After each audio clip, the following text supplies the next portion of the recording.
नमस्कार फ्रेंड्स, मला सांगायचं आहे की जगासमोर कितीही चांगुलपणा दाखवला तरी कर्म हे कर्मच असतात.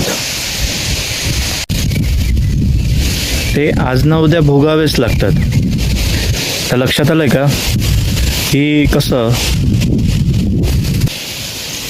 अगोदर मनाला वाटलं तसं वागून घ्यायचं आणि त्यानंतर मी नाही केलं किंवा कर्मावर सोपवणं एवढं साधं नसते.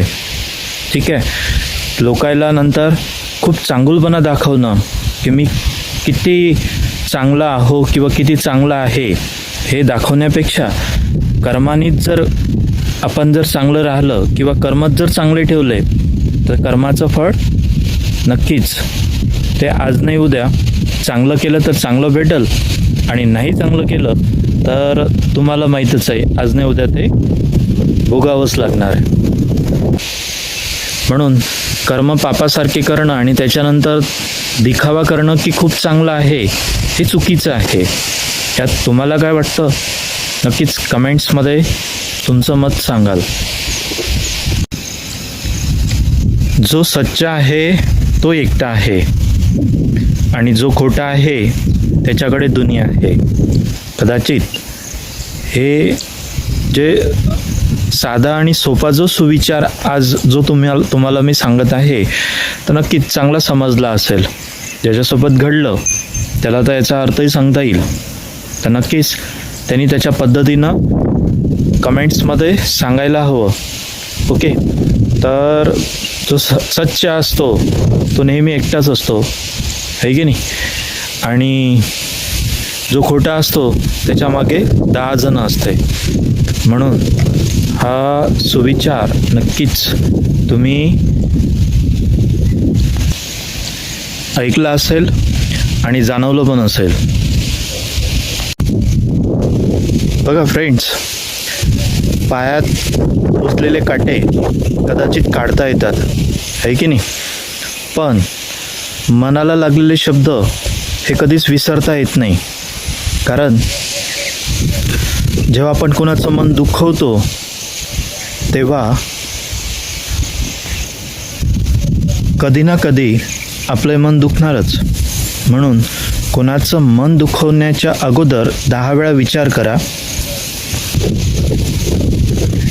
कारण कर्म सगळ्यांचा चोख हिशोब ठेवतो, है की नाही? कदाचित तुम्हाला माहीत असेल. म्हणून जेव्हा केव्हा आपण कोणासोबत वागतो किंवा एक संबंध रिलेशन जोडतो तयार करतो त्यावेळेस ते टिकवायचे नाही टिकवायचे हे ठरवायचं. त्याच्यानंतरच आपल्याला संबंध